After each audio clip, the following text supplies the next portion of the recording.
Hello and welcome to our program Where God Weeps. Pakistan has a population of approximately 160 million people. The Christian population in Pakistan numbers about 3 million, but this number is a bit misleading, as in fact Christians live rather invisible existence, as Pakistan is 95% Muslim. Even gas stations have a Muslim prayer room. Christians up until recently have been able to live and worship in relative freedom, although lately an increasing Islamization is forcing Christians to live a more ghetto-like existence. To know more, let's watch now a short report on the situation of Christians in Pakistan.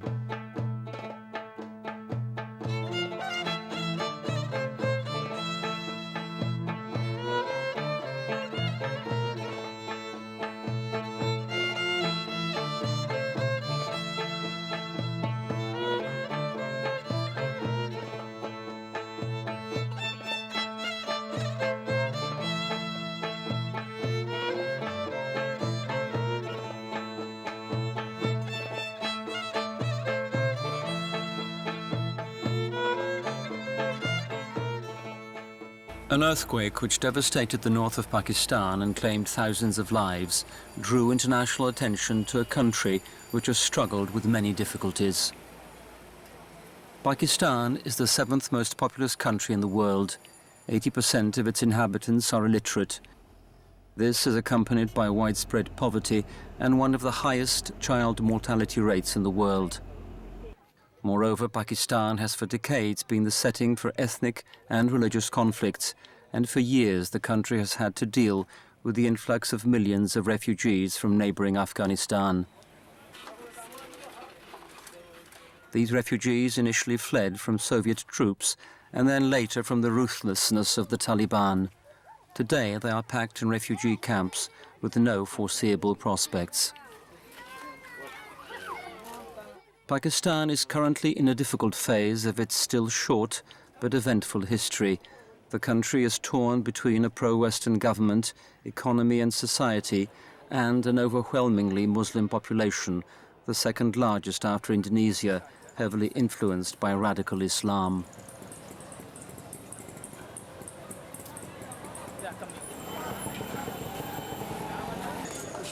Despite President Musharraf's many attempts to stem the influence of the Islamic groups by banning extremist groups, which often clash with one another, radical Islam continues to spread unchecked. Moreover, Pakistan is on the blacklist of countries accused of systematic human rights violation. This occurs mainly in the northwest of the country, where Sharia law is applied with a rigorous absolutism.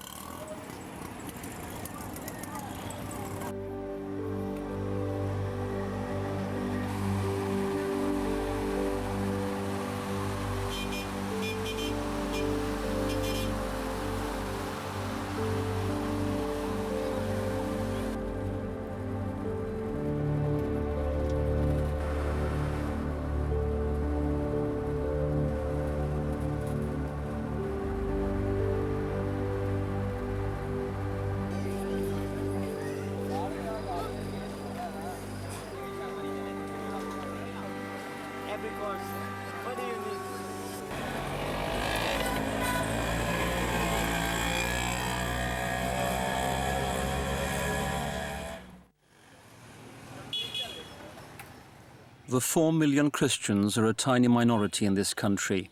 They make up about 2% of the population and suffer greatly as a consequence of the rise of Islamic radicalism.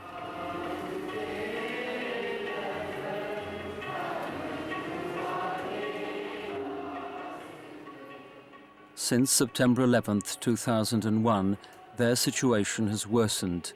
They are seen amongst the population as representing Western interests, following the stereotypes that Christian equals Western, which equals the USA.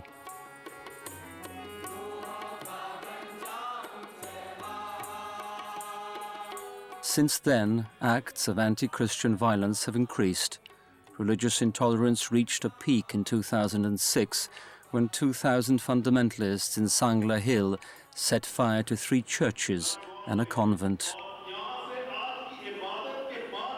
We are here in the parish of St. Anthony near Lahore. Christians are free to meet, pray and celebrate Mass on the condition that this takes place within allotted areas. Yet over their heads, like the sword of Damocles, hangs the law against blasphemy, which is applied arbitrarily to punish sacrilege against the Quran or Muhammad with prison or even death.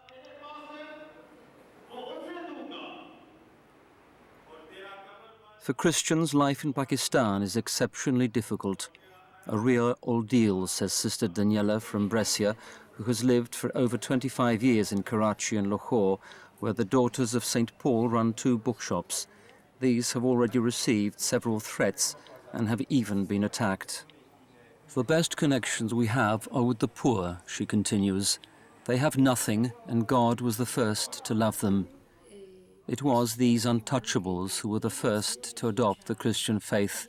We try to give them a dignity and equality that they have never known before in their lives.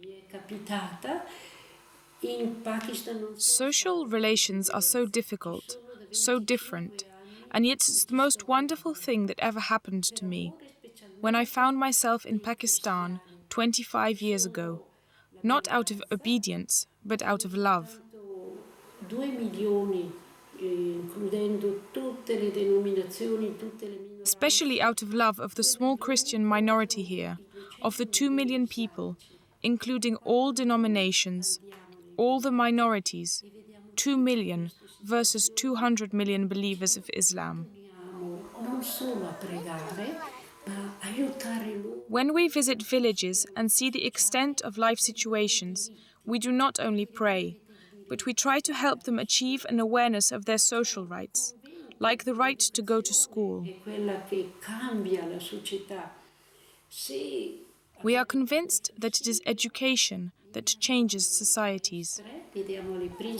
Any subsidies we receive, we immediately hand over to teachers, headmasters, helping them to create poor but effective schools.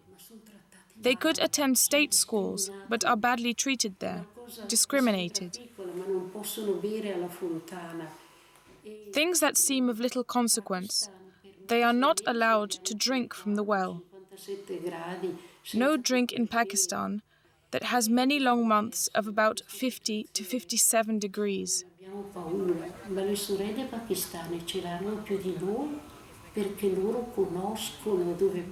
We see the circumstances, we speak out, we are not frightened. However, Pakistani sisters are more apprehensive because they know what it might lead to.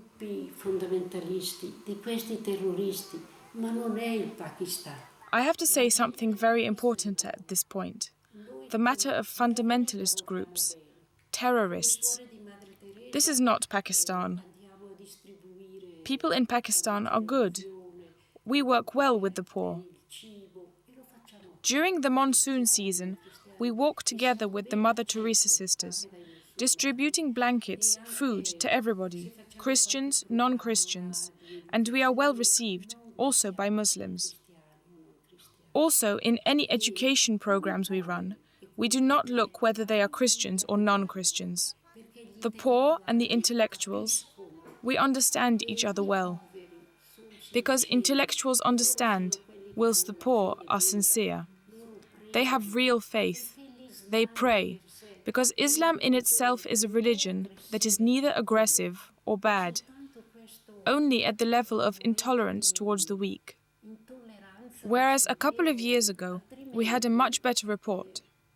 There were many meetings devoted to an interreligious dialogue between Muslims and Christians, thanks to which we did many wonderful things together. Now there is a war. È diventata situazione di guerra.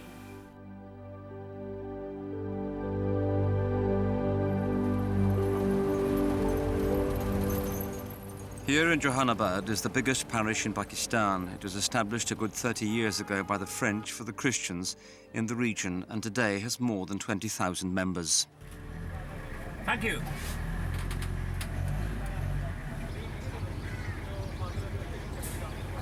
Father Mark from Malta lives in this place of great poverty, where the situation worsens daily.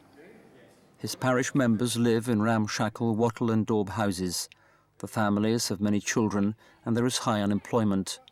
The men somehow struggle through and the women live off what they can scrape together from the barren fields. Some have found employment in the brick factory, working under slave-like conditions, 200 rupees for 1,000 bricks.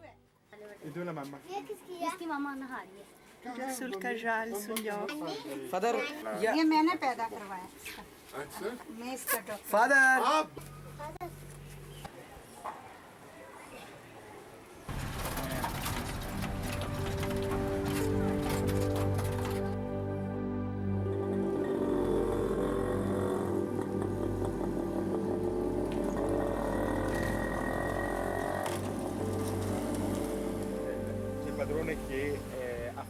Years ago, the Cetesians moved into the vicinity of the ghetto. They built a school which currently receives 90 children and is soon to accommodate 120.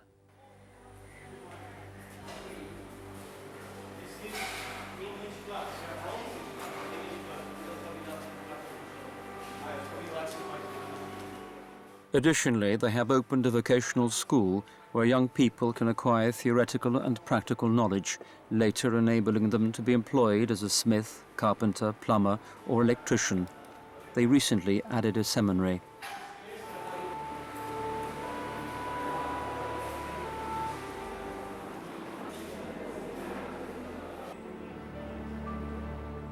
Every morning, the school children start the day with a prayer, both Christians and Muslims. The Christians also take part in Mass.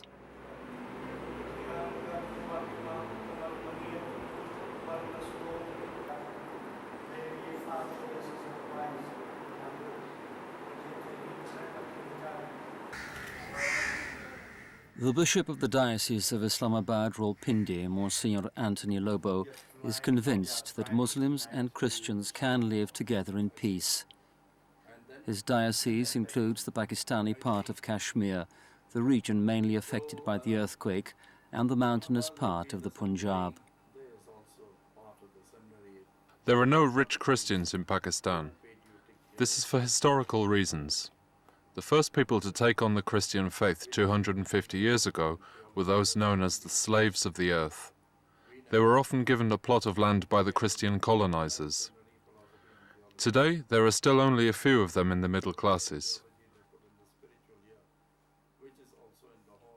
There are no Christians in government posts, no Christian entrepreneurs or generals.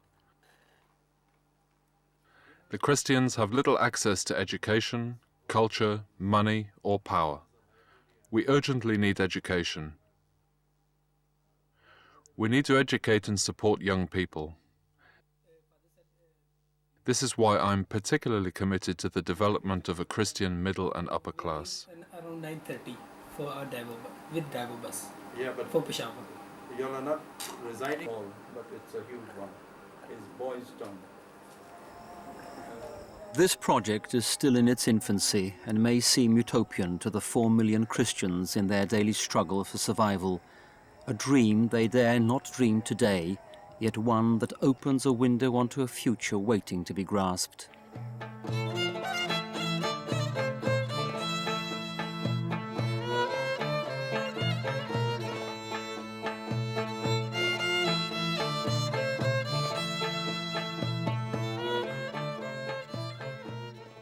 Welcome back, ladies and gentlemen. We are here in Rome in the Pontifical Council for Culture with Sister Celia Stangerlin, a member of the General Council of the Dominican Sisters of Saint Catherine of Siena.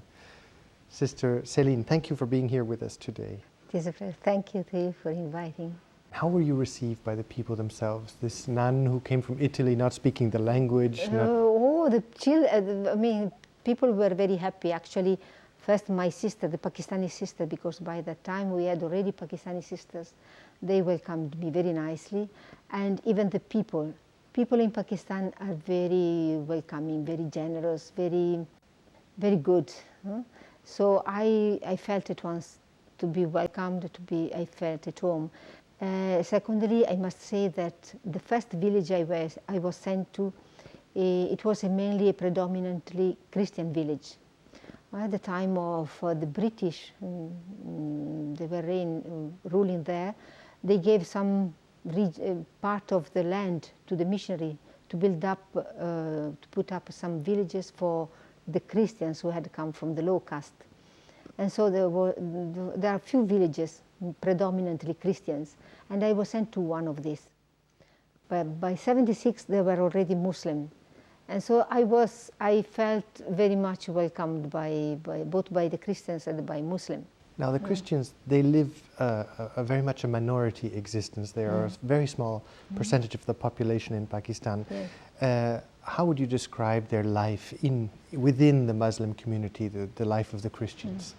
Within 24 years, I saw a bit of a great change.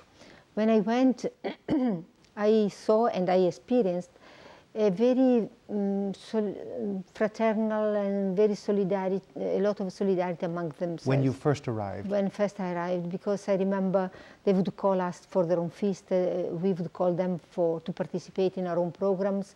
Their children were coming to our school, and especially I, who was working as a nurse in a dispensary, in small clinics, they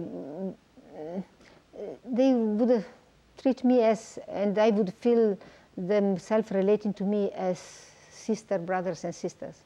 But slowly, as soon, I think something changed with the first war of the Gulf War. In 1990s. 1990s, when Iraq invaded Kuwait, the first, because at once the leaders, the religious leaders of the Muslims, started saying they have invaded a Muslim land.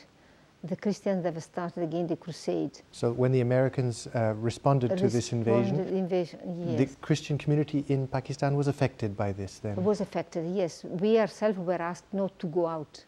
But they were affected because people started retaliating. They say, we can't go against the Americans or against whoever has gone to Kuwait, but we can attack you because for the Muslim in Pakistan, to be Christians and to be Western is the same. I mean, you are Christians, which means you are infidel, you are without God, you are a Christian, you are with Bush or with Clinton, whoever is the president, or whoever is ruling Europe.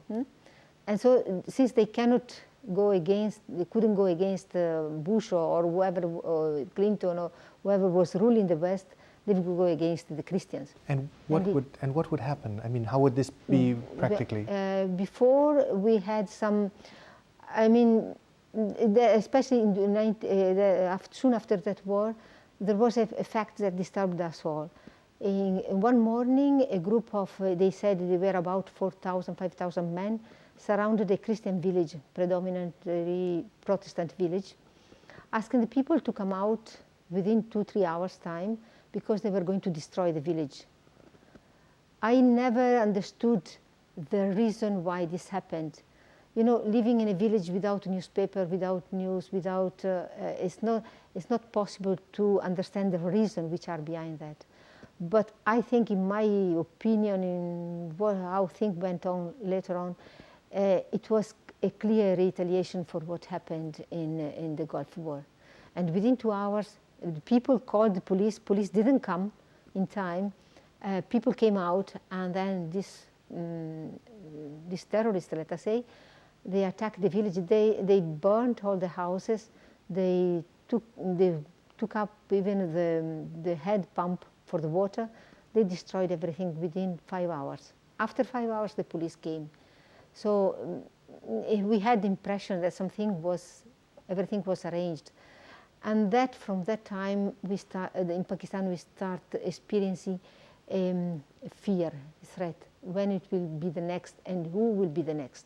Also, in earlier conversation, you mentioned that there was a new education system, the madras, which was established then after that time as well. It was already there, but with the 90s, it took up a political color, let us say. It became also a political-like party. What is the madras, first, just to explain for the madrasa is a Quranic school, a school where they teach mainly Quran. And I came to know several parents who, instead of sending the children to school, they would send to this madrasa at the age of 6. and they would stay there in a boarding school, and they would learn the Quran by heart. They would not study maths or geography or anything else, just Quran. In few years' time, they had to learn it by heart, and to be able to quote one of the other verses of the Quran. And this school, later on, they became. I got in touch with them when I was in the second village, and there was a very strange case, of one of our teachers, Muslim teachers, who I knew the family, I knew her brother, I knew everybody, very serene, very happy family. Almost all of a sudden, her brother became very serious, very always angry with them, asking to marry again. And they called me to go to the family to try to make peace, because even the Muslim would come and call us to go and help them in the family to build up peace among themselves if any quarrel was there. So I went to the family. Being a nurse, I went with the excuse that I had to check the mother, to check her blood pressure, to see how she was going. I was always trying to get these excuses when going to the Muslim villages. And as I entered the room, there were pictures like a poster around with Kalashnikov or rockets. And behind, just in the background, you would see a small mosque in a desert. And with the Allah Akbar, with the God is great. God is great, or life to the jihad. And then I realized, I said, what is happening to this family? And when I tried to speak to the boy, he said, please, we are not anymore friends now. You are not anymore part of of our own family. Even though up to that point you had been very close with the family. I was very, very close to him, and the mother was weeping, asking us to help. And he came in, he said, please, sorry, I can't speak anymore with you because you are an infidel. I tried to ease up and say, we have been part of the same family as till yesterday. He said, no. He said, not more anymore now. It must have broken your heart. Not mainly for me, but for them, because the family was destroyed. The small child who was coming to school, he took her from school. They were not from our own village, they were from a nearby village. And he forbade her sister to come to school. He married her, he made an arrangement for her marriage. Everything was changed in that family. After a few months, or almost 1 year, the father died because of sadness. Such a sadness came within that family. Just one fact that I experienced with my own life. Sister, did you ever experience stories of people who would be attracted to the faith, to the Catholic faith? And what stories would you have there? I had experience with women, Muslim women, who would ask me about my faith. Not about my faith, but the reason why I was not married. Because they didn't understand. They didn't understand why I was not getting a salary, why I had left my family, and so that were all occasions for me to speak about my faith, to speak about Jesus, as something that was concerned me. But it was my way of preaching. And then more than once, for example, I had young girls who would say, I hope that even for Muslims, this openness will come up, that girls may also have the possibility to choose a life of dedication to the others. And I would say, but you can do all the same within your family. What is the threat to the Christian community in Pakistan? Christian and whoever speaks against Muhammad, or the law is like that. If you speak or say something against Muhammad, against the Muslim, you must die. But often this law is taken up as revenge on behalf of somebody. For example, if a landlord wants something from you and you don't give it, then he accuses you that you have said something against Muhammad. And it's enough for him to get one witness in order to be successful in his accusation. To be successful in his accusation. And this is another threat for many Christians. Or now even these fundamentalists, they try to They've tried to force people to change their own religion. They kidnapped one boy, I heard, I think it was last year, certain Anjom in Tubateksin, and they were forcing him to change his religion to become Muslim. And he refused it. They beat him to death, and they took him to the police station. After a while he died, and before dying he gave the name of the boys, of those who, because they were friends before. Mm-hmm. They were friends before. They knew each other before, yeah. And that is why they tried to run away from Pakistan. Though it's not so easy, no, but as they can, if they have relations or if they have friends out of they are Pakistan, leaving. They are trying to leave, especially in the south of Pakistan. I mean, because those who are living are those who have more money, have the possibility of traveling. The poor people of the village where I was living, they are not traveling. No? Very painfully, I saw some of them change religion just for the sake of saving their own lives. And once I spoke to them, they said, yes, you say like that, it's true. But in our heart, we didn't renegade Jesus. We didn't forget Jesus. It was just because we were without work, we have still to give bread to our own children. Sister, thank you, and we will pray for this. Thank you very much, and thank you to all the people who will follow you in the program. Thank you, ladies and gentlemen, for having been with us today on our program. And if you'd like to know how you can help Catholics in Pakistan, I would encourage you to look at the contact information at the end of this program. And we look forward to seeing you next time on Where God Weeps.